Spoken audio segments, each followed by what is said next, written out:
জীবনের অন্যতম গুরুত্বপূর্ণ দিন বিয়ের দিন। ঠিক সেই দিনেই নাগরিক দায়িত্বকে অগ্রাধিকার দিয়ে ভোট কেন্দ্রে হাজির হলেন বর মোহাম্মদ সামিউল ইসলাম।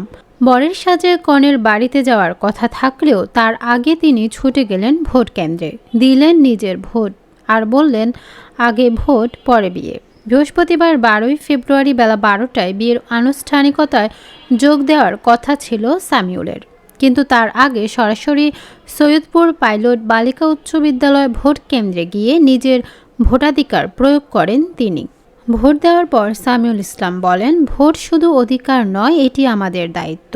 এমনকি আজকের মতো ব্যক্তিগত আনন্দের দিনও আমি দেশের গণতান্ত্রিক প্রক্রিয়ায় অংশ নিতে চাই, তাই আগে ভোট পরে বিয়ে। বিয়ের সাজে ভোট কেন্দ্রে উপস্থিত হয়ে ভোট দেওয়ার এই ঘটনায় এলাকায় ব্যাপক আলোচনার সৃষ্টি করেছে। সচেতন মহল মনে করছেন, এমন উদ্যোগ তরুণ সমাজকে নাগরিক দায়িত্ব পালনে আরও উৎসাহিত করবে।